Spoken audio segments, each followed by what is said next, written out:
ഇന്നലെ മുതൽ നമ്മുടെ അപ്പാനി ബിഗ് ബോസിന്റെ അടുത്ത് എനിക്ക് കൺഫെഷൻ റൂമിൽ വരണം സംസാരിക്കണമെന്നൊക്കെ പറയുന്നുണ്ടായിരുന്നു. അങ്ങനെ ഇപ്പോൾ ലൈവിൽ ബിഗ് ബോസ് അപ്പാനിയെ വിളിപ്പിച്ചു.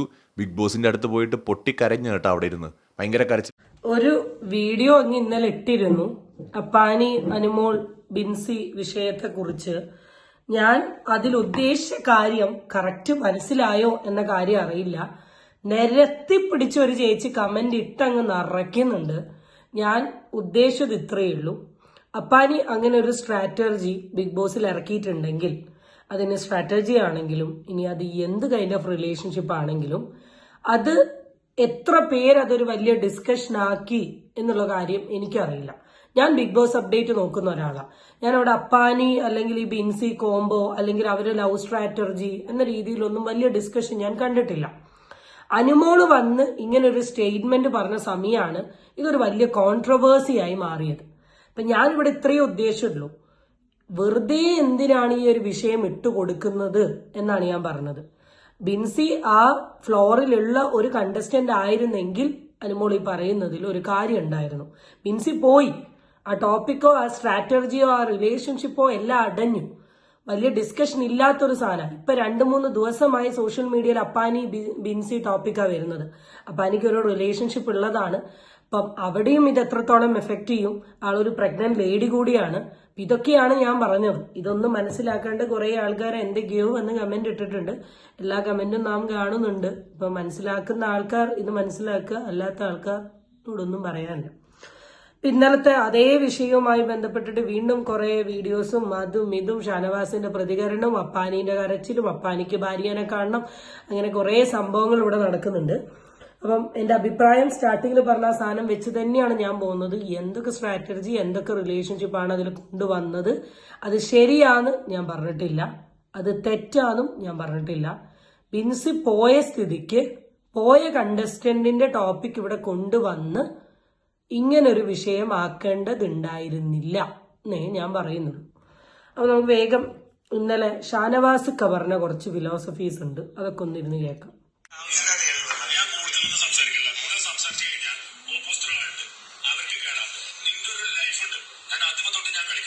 അതുകൊണ്ടാണ് ഞാൻ ഒരു വർത്തമാനം ഇവൻ മറ്റേ കേസ് പറഞ്ഞിട്ട് അനുമോളെ പിന്നാലെ കൂടിയപ്പോ എനിക്ക് പറയാനല്ലേ ഞാൻ ഷാനവാസിനെ ശ്രദ്ധിച്ചിട്ടുണ്ട്. ഷാനവാസ് കളിക്ക് പുള്ളിൻ്റെതായ ഒരു ഐഡിയ ഉണ്ട്, പുള്ളിൻ്റെതായ ഒരു സ്ട്രാറ്റജി ഉണ്ട്. ഈ ഒരു ഗ്രൂപ്പിസത്തിൽ ഇല്ലാത്ത ഒരു വ്യക്തിയായിട്ട് എനിക്ക് ഷാനവാസിനെ തോന്നിയിട്ടുണ്ട്. ഈവൻ ലാസ്റ്റ് ടൈം ലാലേട്ടൻ വന്ന സമയം ലാലേട്ടൻ തന്നെ പറഞ്ഞിരുന്നു ഷാനവാസ് അനീഷിനോട് കാട്ടുന്ന സ്ട്രാറ്റജി ഭയങ്കര അടിപൊളിയാണ്. അപ്പൊ കുറച്ചൊക്കെ എവിടേക്കോ ഒരു കാര്യപ്രാപ്തിയും ബുദ്ധിയൊക്കെ ഉള്ള ഒരു വ്യക്തിനെ പോലെയാ തോന്നിയത്. അപ്പൊ പുള്ളിയും ഈ അന്നത്തെ ദിവസം ഇതേ ടോപ്പിക്കിനെ പറ്റി ഒരു ഡിസ്കഷൻ പറയുകയാണ്. അതിലും പുള്ളി പറഞ്ഞ ആദ്യത്തെ ഒരു കാര്യമുണ്ട്, എനിക്കും ഇതിനെപ്പറ്റി അഭിപ്രായം പറയാനോ കൗണ്ടർ പറയാനോ അറിയായിട്ടല്ല, പക്ഷെ ഞാൻ പറയാത്തത് എന്തുകൊണ്ടാണെന്ന് വെച്ചാൽ നിനക്ക് ഒരാളുടെ ലൈഫ് സ്പോയിൽ ചെയ്യേണ്ട എന്ന് തോന്നിയത് കൊണ്ട് ഞാൻ പറയാണ്ടെന്നതാ. എനിക്ക് അനുമോളുടെ അടുത്ത് അന്നേരം തോന്നിയ ഒരു ഇറിറ്റേഷൻ എന്ന് പറയുന്നത് അതുകൊണ്ട് മാത്രം. അതിന് പറഞ്ഞ ആ ഒരു ഒറ്റ വേർഡ് ആളുടെ ലൈഫിൽ ഉണ്ടാക്കിയിരുന്നൊരു കോൺട്രവേഴ്സി ഉണ്ട്. അപ്പൊ ഇത് പറഞ്ഞ സമയമൊക്കെ എനിക്ക് ഷാനവാസിൽ ഭയങ്കര ഒരു മെച്യൂരിറ്റി ഫീൽ ചെയ്തിരുന്നു. ഷാനവാസിന് അങ്ങനത്തെ ഒരു ഡേർട്ടി ഗെയിം ഇവിടെ കളിച്ചിട്ടില്ല അനുമോള് കളിച്ച പോലെ. അനുമോളിന് ദേഷ്യം തോന്നിയാൽ വായിക്ക് തോന്നിയത് കൊതയ്ക്ക് പാട്ടുന്ന രീതിയിൽ എന്തും അങ്ങ് പറഞ്ഞു വിട്ടാണ്. എന്റെ കുട്ടിക്ക് നന്നാവില്ല. അത് ഞാൻ നിന്നെ പോലെ ചിന്തിക്കാത്തോണ്ടാണ് ഞാൻ അയിമ തൊട്ട് കളിക്കാറുള്ളത്. എന്റെ കയ്യിൽ എന്റെ കുട്ടിക്ക് നന്നാവില്ല. അത് ഞാൻ നിന്നെ പോലെ ചിന്തിക്കാത്തോണ്ടാണ് ഞാൻ അയിമ തൊട്ട് കളിക്കാറുള്ളത്. എന്റെ കയ്യിൽ ആ സാധനം ഇല്ലായിട്ടല്ല, പെട്ടക്കാരൻ എനിക്ക് അറിയായിട്ടല്ല, തിരിച്ചടിക്കേണ്ട ആയുധമില്ലായിട്ടല്ല. ഞാൻ അത് എടുക്കാനേ തരും. ഒരു പെങ്ങളുടെ അവിടെ നല്ലൊരു പോയിന്റാ. ഇതേ സെയിം സാധനം ഇപ്പൊ അപ്പാനിന്റെയോ അക്ബറിന്റെയോ കയ്യിലാണ് കിട്ടിയതെങ്കിൽ അവന്മാർ ആ ബിഗ് ബോസ് ഹൗസ് ഫുൾ അറിയിക്കും. പറ്റുന്ന 72 ക്യാമറേന്റെ മുമ്പിൽ പോയിട്ടും ഉമ്മാർ ഈ ഡിസ്കഷൻ നടത്തും. കാരണം അതാണ് ഇവരുടെ ഒരു ആറ്റിറ്റ്യൂഡ്. പക്ഷെ ഷാനവാസ് പറഞ്ഞൊരു കാര്യമുണ്ട്, എനിക്ക് ആ കോൺവെർസേഷൻ അവിടെ കയറി തട്ടി പറയായിരുന്നു. പറയാത്തത് ഇത് ഉദ്ദേശിച്ചിട്ടാണ്. അങ്ങനെ പല ആൾക്കാരും ഇതൊരു ഡിസ്കഷനിലോട്ട് കൊണ്ടുവരാത്തത് ഇതുകൊണ്ട് മാത്രമാണെങ്കിലും ഇപ്പൊ 2-3 ദിവസമായിട്ട് ഈ ഡിസ്കഷൻ മാത്രമാണ് നടക്കുന്നത്. ഇനി എന്തിന്റെയൊക്കെ പുറത്താണെങ്കിലും എന്തൊക്കെ സ്ട്രാറ്റജീന്റെ പുറത്താണെങ്കിലും കല്യാണം കഴിഞ്ഞ് ഇങ്ങനൊരു പ്ലാറ്റ്ഫോമിൽ വന്ന് ഇങ്ങനത്തെയൊക്കെ കാര്യങ്ങൾ ചെയ്യുമ്പോൾ കുറച്ചൊക്കെ ഒരു കോമൺ സെൻസ് യൂസ് ചെയ്യാം. ഒരു 2 ആഴ്ചയാവുമ്പോഴേക്ക് എനക്കൊന്നും എന്റെ മൈൻഡിനെ ഒന്ന് സ്ട്രോങ്ങർ ആക്കി പിടിക്കാൻ പറ്റുന്നില്ലെങ്കിൽ പിന്നെ എന്താ ഇതിനൊക്കെ പറയണ്ടേ? ഒരു 2 ആഴ്ചയൊക്കെ ആയപ്പോഴേക്ക് എനിക്ക് അതിൻ്റെ ഉള്ളിൽ നിന്നപ്പോ ഇങ്ങനൊരു അപ്രോച്ച് തോന്നി. ഇങ്ങനൊരു കാര്യം ചെയ്താൽ ഇങ്ങനെ തോന്നുകയാണെങ്കിൽ ഇനി അല്ലെങ്കിൽ ഇനി അതൊരു സ്ട്രാറ്റജീന്റെ പുറത്താണെങ്കിലും you have to know that താങ്കൾക്കൊരു ലൈഫ് പുറത്തുണ്ട് എന്നുള്ളത് താങ്കൾ മനസ്സിലാക്കണമായിരുന്നു. ഇതൊന്നും മനസ്സിലാക്കാണ്ട് സ്വയം ന്യായീകരിക്കാൻ വേണ്ടി ചെയ്തു കൂട്ടുന്ന കുറച്ച് കാര്യങ്ങളും കൂടെ ഞാൻ കാണിച്ചു തരാം.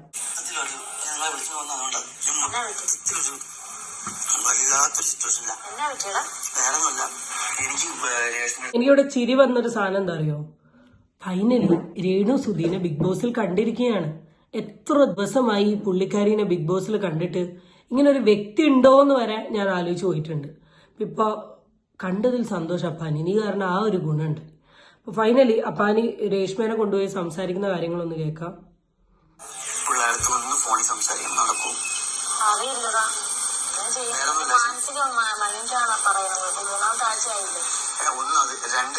ആ ലിൻസി ഇവിടെ നിന്ന് ഔട്ടായപ്പോ ഞാൻ അവരോട് ബോണ്ടിങ് ആയിരുന്നല്ലോ, നല്ല ഫ്രണ്ട്ഷിപ്പ് ആയിരുന്നല്ലോ. അപ്പൊ അത് 2-3 ദിവസമായുള്ളൂ. പക്ഷെ അത് ഇവിടെ വേറെ രീതിക്ക് മാനിപ്പുലേറ്റ് ചെയ്ത് കാര്യങ്ങൾ ചർച്ച ചെയ്തിട്ട് അപ്പൊ അതൊക്കെ എനിക്ക് ആകെ പ്രശ്നം. ഞാൻ ഒരു തെറ്റും ചെയ്തിട്ടില്ല, എന്റെ ഭാഗത്തൊരു തെറ്റുമില്ലെന്ന് എനിക്ക് വിശ്വാസമുണ്ട്. ഇല്ല, പക്ഷെ അത് വെച്ചൊരു ഗെയിം കളിക്കുകയാണ്, മനസ്സിലായില്ലേ? ഞാനിവിടെ എല്ലായിടത്തും ഒരേപോലെ എന്റെ പേര് പറയാം. 2 ദിവസമായിട്ട് ഓവർ സംസാരിച്ചു. അത് എന്റെ ഗെയിം. എന്ത് ആണെങ്കിലും അപ്പാനി ഏകദേശം തളർന്നിട്ടുണ്ട്. അപ്പാനി ഏകദേശം ഡൗൺ ആയിട്ടുണ്ട്. അപ്പാനി വിചാരിച്ചത് അപ്പാനി ചെയ്യുന്ന കാര്യങ്ങളൊന്നും കാണുന്നില്ല എന്നാണ്. അപ്പാനി കരുതിയത് അപ്പാനീന്റെ ഫ്രണ്ട്സ് ഗ്യാങ് ഫുൾ ടൈം സപ്പോർട്ടായിട്ടുണ്ടാവും എന്നൊക്കെയാണ് കരുതിയത്. പക്ഷെ ഈ വിഷയം വന്ന സമയത്ത് അപ്പാനി ഏകദേശം ഒന്ന് നൈസായിട്ടൊന്ന് ഒതുങ്ങി നിൽക്കുകയാണ്.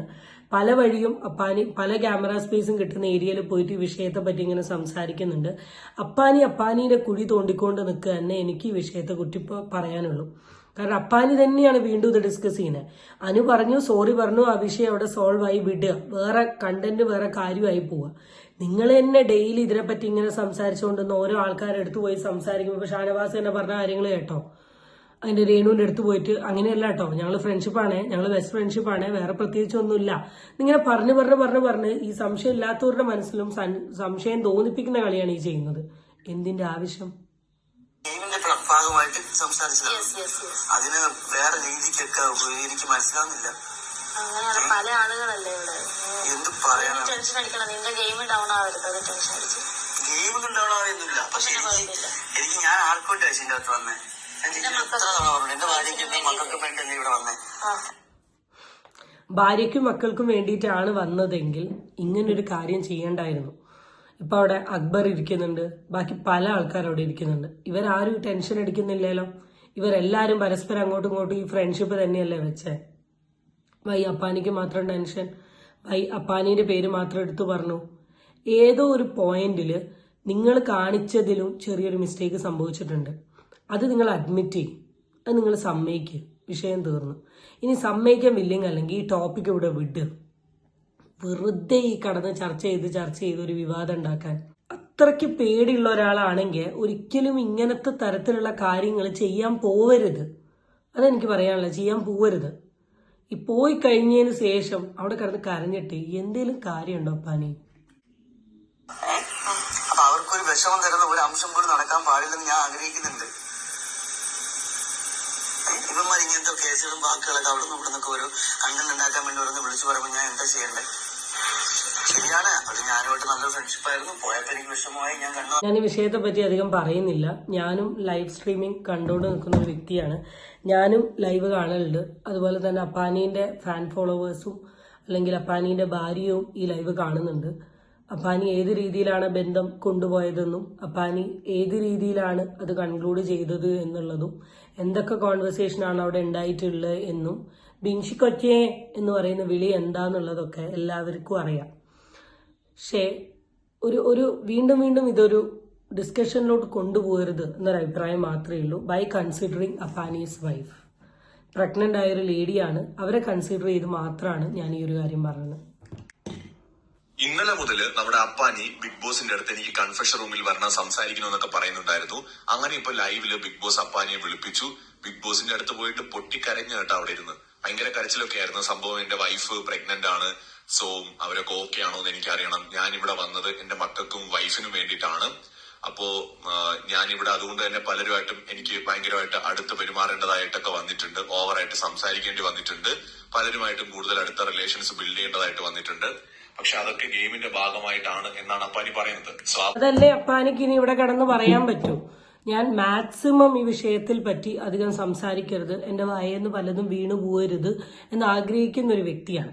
പക്ഷെ ഈ ന്യായീകരണങ്ങൾ കാണുമ്പോഴാണ് എനിക്ക് പറയാൻ തോന്നുന്നത്, ഈ ഒരു ന്യായീകരണം പറയുന്ന സമയം വേണ്ടായിരുന്നോ എനിക്ക് മര്യാദയ്ക്ക് ബിഗ് ബോസിൽ കളിക്കാൻ? ബിഗ് ബോസിൽ കയറി വന്നത് ഭാര്യയ്ക്കും കുട്ടിക്കും വേണ്ടിയിട്ടാണെങ്കിൽ പുറമൊരു ഭാര്യയും കുട്ടിയും ഉണ്ട്, അവരത് കാണുന്നുണ്ട് എന്ന് മനസ്സിലാക്കിയിട്ട് വേണം ബിഞ്ചിക്കൊറ്റേ എന്ന് കടന്ന് വിളിക്കാൻ. അവിടെ കടന്ന് വിളിക്കേണ്ട കാര്യങ്ങൾ വിളിച്ച്, കളിക്കേണ്ട കാര്യങ്ങൾ കളിച്ച്, ഡിസ്കസ് ചെയ്യേണ്ട കാര്യങ്ങൾ ഡിസ്കസ് ചെയ്ത്, അതിനുശേഷം ഇപ്പൊ ഈ ലൈവ് കടന്ന് കരനോട്ട് എന്ത് കിട്ടാനാ? ഞാൻ പറയട്ടെ, ഒരു ഭാര്യയും സഹിക്കാത്തൊരു സാധനമാണിത്, ഒരു പെണ്ണും സഹിക്കാത്തൊരു സാധനം. സ്വന്തം ഭർത്താവ് കള്ളനാണെങ്കിലും അതിന് കള്ളനെങ്കിൽ കിട്ടും എന്നല്ല ഞാൻ പറയുന്നത്, അതുവരെ പെണ്ണുങ്ങൾ സഹിക്കും. പക്ഷെ ഒരിക്കലും ഒരു താനുള്ള സമയം വേറൊരു റിലേഷൻഷിപ്പിൽ പോവുക, അല്ലെ വേറൊരു റിലേഷൻഷിപ്പ് ഉണ്ട്, അല്ലെ വേറൊരു പെണ്ണിനെ ആ രീതിയിൽ കണ്ടു എന്ന് പറയുന്ന ഒരു സ്റ്റേറ്റ്മെന്റ് പോലും ഒരു പെൺകുട്ടിക്ക് സഹിക്കാൻ പറ്റില്ല. അതും അവരുടെ ഒരു അവസ്ഥയും കൂടെ കൺസിഡർ ചെയ്യാനായിരുന്നു. ഇതൊന്നും ഓർക്കാണ്ടല്ലേ ഇത് ഒപ്പിച്ചത്. ഞാൻ ഇപ്പോഴും ഒരു കാര്യം ചോദിക്കുക, ബിൻസി എന്ന് പറയുന്ന ഒരു കണ്ടസ്റ്റന്റ് എലിമിനേറ്റ് ആയില്ലെങ്കിൽ താൻ ഈ പരിപാടി നിർത്തുമായിരുന്നു? ഇത് പോവില്ലേ? ഇതൊരു ഡിസ്കഷൻ ആവില്ലേ? ഡിബേറ്റ് ആവില്ലേ? എലിമിനേറ്റ് ആയി കഴിഞ്ഞുകൊണ്ടല്ലേ വേഗം സുഹൃത്തായി മാറിയത്. അധികം ഞാൻ ഈ വിഷയത്തെക്കുറിച്ചൊന്നും പറയുന്നില്ല. ബാക്കി നിങ്ങൾക്ക് ഈ ലൈവ് കിടന്ന് കരയുന്നതും ആക്കുന്നതൊക്കെ കാണാൻ പറ്റും. ആൻഡ് ഐ ബിലീവ് ഭാര്യയ്ക്കും പലതും മനസ്സിലായിട്ടുണ്ടാവും. പക്ഷേ വീഡിയോ കാണുന്നുണ്ടോ കാണുന്നില്ല എന്നൊന്നും അറിയില്ല. എനിക്ക് ഇത്രേ പറയാനുള്ളൂ. ഈ ടോപ്പിക് ഇവിടെ കൊണ്ട് നിർത്തുക. ബിഗ് ബോസിലെ ഡിസ്കഷൻ ആണെങ്കിലും നിർത്തുക, പുറമുള്ള ആൾക്കാരാണെങ്കിൽ ഈ ഡിസ്കഷൻ അങ്ങ് നിർത്തുക. അതവിടെ കഴിഞ്ഞു. ഇനി ഗെയിമിന്റെ പുറത്താണെങ്കിലും സ്ട്രാറ്റജീന്റെ പുറത്താണെങ്കിലും അത് ഫ്രണ്ട്ഷിപ്പ് ആണെങ്കിലും ഇനി ബ്രദർ സിസ്റ്റർ ബോണ്ട് ആണെങ്കിലും എന്താണെങ്കിലും കഴിഞ്ഞു. അതിനെപ്പറ്റി ഇനി ചർച്ച ചെയ്ത് അറ്റ്ലീസ്റ്റ് ആ പെർട്ടിക്കുലർ വുമന്റെ മെന്റൽ ഹെൽത്തിനെ ബാധിക്കാണ്ട് നിൽക്കട്ടെ എന്ന് മാത്രമേ എനിക്ക് പറയാനുള്ളൂ. അടുത്ത വീഡിയോ ആയിട്ട് വീണ്ടും കാണാം. Till then it's tata bye from Amiyan filter.